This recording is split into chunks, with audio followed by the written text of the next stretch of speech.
empat aspek ini, yakni sidik, fatonah, amanah, tablik ini selalu dimulai dari sidik.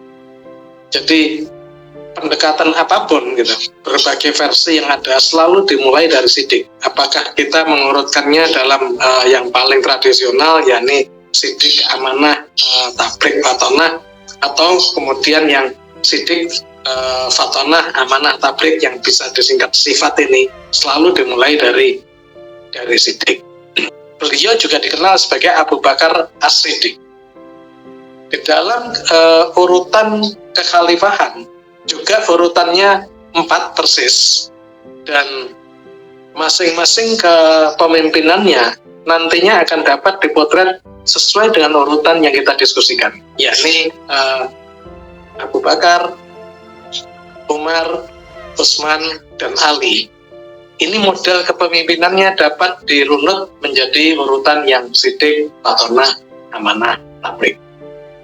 Nah, kali ini kita fokus kepada Sayyidina Abu Bakar radhiyallahu anhu, yang kita tahu bahwa beliau Abu Bakar adalah sahabat terdekat Rasulullah SAW, dan tidak ada riwayat secara khusus kapan mulai kenal, tetapi persahabatan beliau menjadi intens sekali. Kedua sosok istimewa ini menjadi intens sekali setelah Rasulullah SAW waktu itu masih belum jadi Rasul, tentu saja. Nabi Muhammad menikah dengan Siti Khadijah, dan kemudian tinggallah di rumah Siti Khadijah. Rumah asli Nabi itu kan ada di dekat Ka'bah, yang kemudian orang-orang lama yang pergi haji sempat menandai bahwa itu kemudian dijadikan perpustakaan. Nah, setelah Rasulullah menikah, beliau pindah ke sebuah kampung di pinggir kota Mekah. Disitulah rumah Khadijah, dan di tempat itu ada tetangganya yang kurang lebih usianya sepantar dengan Rasulullah, yakni Abu Bakar. Abu Bakar ini lahir 2 tahun lebih muda dari Rasulullah, yakni sekitar 573 Masehi. Beliau dikenal sebagai seorang yang sangat lembut, kemudian juga hanif, ya. Budinya, perilakunya, semuanya sangat baik. Kemudian dia pebisnis besar yang sangat sukses, dan juga intelektual. Bahkan ketika Rasulullah sudah memimpin jamaah dengan umat, sering ketika kemudian ada sahabat lain datang pada Rasulullah akan meminta untuk tolong konsultasikan dulu sama Abu Bakar. Dan tentu saja yang sangat dikenal karakter dari Abu Bakar ini adalah penolong. Ini karakter-karakter dasar dari Abu Bakar inilah yang kemudian nanti akan bisa menjelaskan bagaimana model kepemimpinannya. Dan kita tahu bahwa Abu Bakar adalah salah seorang pemeluk pertama Islam setelah keluarga Nabi. Jadi yang pertama-tama adalah tentu saja keluarga inti Nabi. Setelah Nabi mendapatkan wahyu pada usia 40 tahun, dan penyebaran pertama adalah pada sahabat terdekatnya, yakni Abu Bakar. Dan Abu Bakarlah yang kemudian mengajak beberapa orang lain untuk memeluk Islam. Dan kita tahu ada Utsman bin Affan, ada Zubair, ada Thalhah, ada Sa'ad bin Abi Waqqas, yang kemudian sosok ini terkenal dengan perjalanannya sampai ke Cina. Kemudian ada Abu Ubaidah, ada Abu Salamah, ada Arqam. Nah, Arqam inilah yang kemudian rumahnya dijadikan markas dakwah. Lalu ada Abdurrahman bin Auf yang kita kemudian kenal sebagai seorang yang kaya raya, dan juga yang lain-lain. Kemudian kita juga bisa melihat momen penting dari Abu Bakar ini, yakni ketika Bilal bin Rabah disiksa, dan kemudian Abu Bakarlah yang menebusnya dan kemudian memerdekakannya. Lalu ada satu peristiwa yang paling penting adalah ketika beliau membenarkan peristiwa Isra Mi'raj. Ini terjadi setelah Rasulullah ditinggal 2 orang terpenting dalam hidupnya, yakni pamannya Abu Thalib dan kemudian juga istrinya Siti Khadijah yang wafat, dan kemudian mendapatkan suatu miracle yang luar biasa, perjalanan Isra Mi'raj. Nah, waktu itu Rasulullah menyampaikan pertama pada sepupunya, tempatnya menginap, yakni Ummu Hani. Dan kemudian karena ini tidak masuk akal, kurang lebih Ummu Hani juga menyampaikan kepada Rasulullah untuk jangan menceritakan kepada orang-orang lain, karena nanti Rasulullah dikira gila. Dan saat itulah kemudian peristiwa ini, berita ini sampai kepada Abu Bakar, dan Abu Bakar menjadi orang pertama yang kemudian menegaskan bahwa enggak, kalau Rasulullah menyampaikan itu pasti benar. Dan inilah yang kemudian Abu Bakar mendapatkan julukan Siddiq. Dan kemudian kita semua juga mengenal bagaimana perjalanan luar biasa dari Abu Bakar yang menemani Rasulullah berhijrah, mulai dari bersembunyi di bukit dan di Gua Thur, kemudian harus melintas, memutar, menyusuri gurun pasir di tepi Laut Merah sebelum masuk kembali ke tengah menuju pada Madinah. Dan kemudian ada yang sangat radikal sekali, ini kisah ini juga menjadi sangat dikenal oleh semua.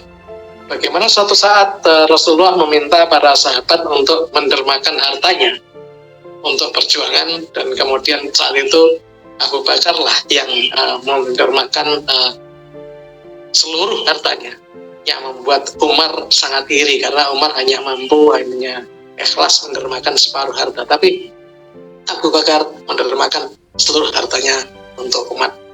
Dan ketika ditanya, bagi dia adalah cukuplah bagi saya Allah dan Rasulnya. Dan kemudian kita tahu kemudian beliau menjadi khalifah pertama. Gambaran sekilas profil ringkas dari Abu Bakar ini sendiri sudah sangat menunjukkan bahwa betapa kuat karakter Siddiq, yang kita tahu bahwa Siddiq itu tulus, nggak pakai macam-macam, menggunakan kata hati, gitu, menggunakan nurani, nggak pakai pikiran, nggak pakai hitung-hitungan, nggak pakai apa-apa, ya betul-betul satu kemurnian, satu ketulusan dan sebagainya. Dan ini kemudian dicontohkan dengan sangat kuat oleh Abu Bakar radhiyallahu anhu. Profil Sayyidina Abu Bakar yang perjalanan hidupnya sudah sangat menggambarkan karakter Siddiqnya, artinya buah dari intensitas beliau bersama Rasulullah itu kemudian semakin menguatkan gitu ya karakter atau sifat Siddiq pada diri Abu Bakar gitu ya. Kalau dalam perspektif tasawuf itu, kalau Nabi Muhammad adalah Nur Muhammadiyah, limpahan pertama dari Allah, maka dari Nabi Muhammad kemudian melimpah lagi kepada Sayyidina Abu Bakar sifat Siddiqnya itu gitu. Nah Pak Zaim, kalau kita gali lebih lanjut karakter Sayyidina Abu Bakar yang kemudian semakin terkuatkan Siddiqnya ketika intensif yang mendampingi Rasulullah itu.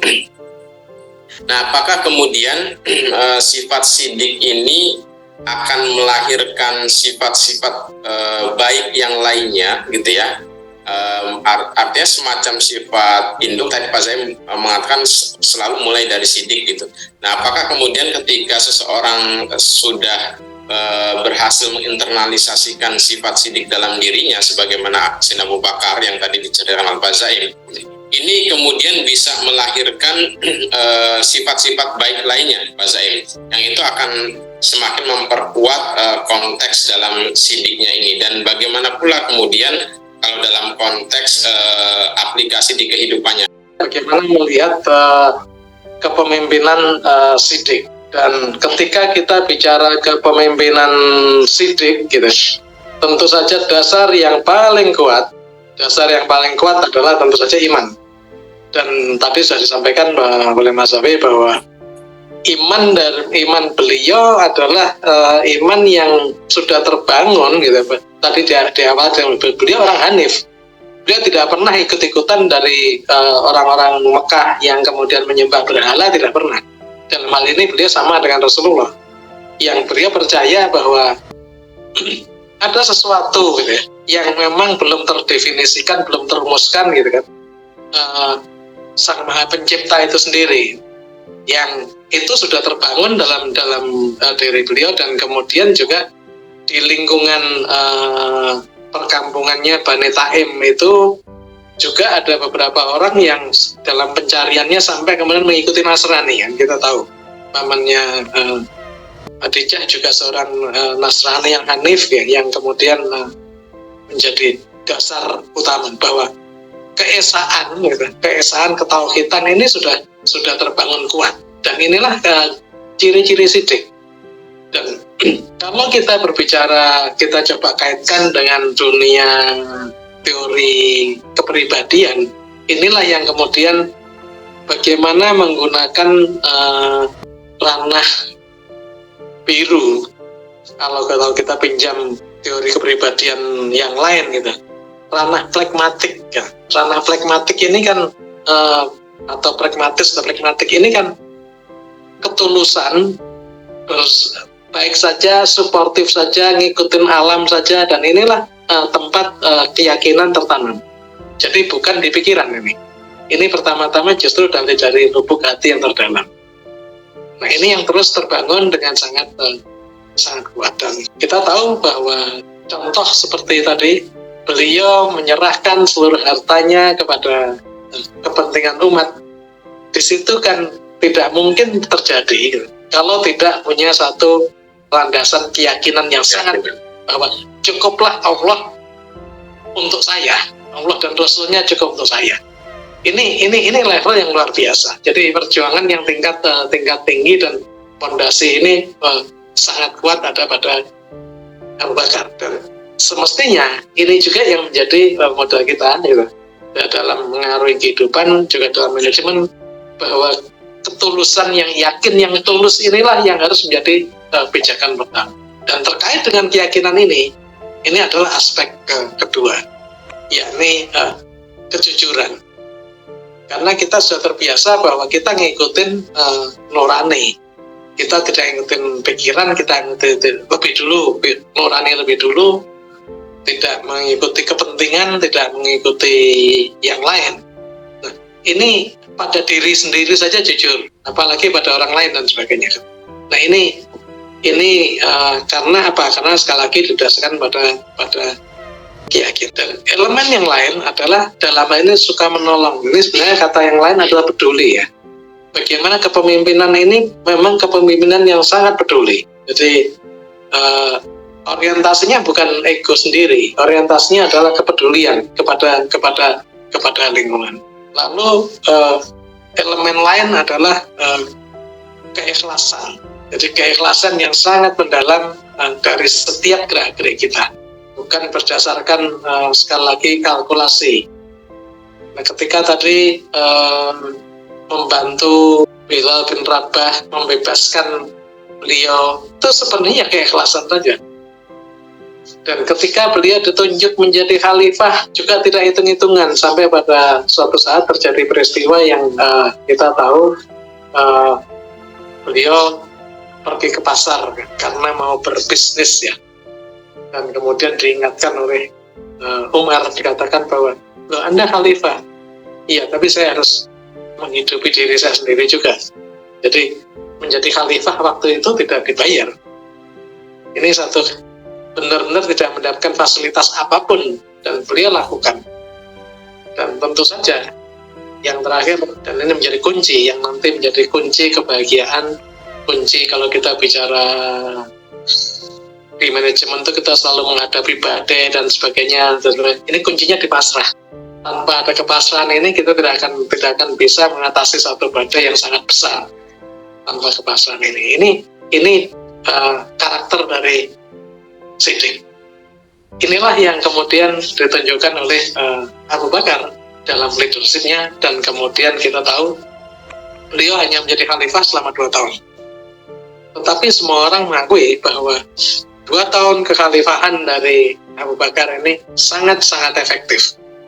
Jadi apalagi yang bisa menjawab manajemen, gitu. Karena tujuan manajemen itu kan membuat seluruh langkah kita menjadi efektif dan efisien. Dan Sayyidina Abu Bakar radhiyallahu anhu menunjukkan dengan karakter Siddiq yang dimilikinya, gitu, maka kepemimpinan beliau sebagai khalifah ini menjadi sangat-sangat efektif dan efisien. Tadi Pak Zaim sudah mengulas cukup panjang lebar ya terkait dengan karakter atau sifat Siddiq dari Sayyidina Abu Bakar gitu ya, dan kemudian mengelaborasi menjadi 5 sifat yang kemudian melekat dan menunjukkan atau merepresentasikan kepemimpinan Siddiq Abu Bakar. Ada satu segmentasi atau satu peristiwa dalam kepemimpinan beliau itu ketika beliau mengambil sikap tegas juga Pak Zaim ya. Jadi kan terkadang Abu Bakar ini di capture secara umum sebagai khalifah atau sosok yang lembut gitu. Tapi ada satu sketsa ketika memerangi orang-orang yang murtad dan ingkar zakat itu ya. Justru Sayyidina Abu Bakar tuh mampu menunjukkan ketegasannya gitu, bahwa kata beliau itu kan sebagaimana direkam dalam buku-buku sirah, saya akan memerangi orang yang memisahkan antara sholat dengan zakat. Bagaimana Pak Zaim kemudian menjelaskan bahwa sosok Sayyidina Abu Bakar dengan karakter Siddiq yang utamanya yang kemudian hanif, lembut, dan itu juga sebetulnya dalam dimensi Siddiq juga ada dimensi ketegasannya, atau bagaimana nih Pak Zain? Kita bisa ini menjadi point of view juga gitu dalam kepemimpinan Abu Bakar.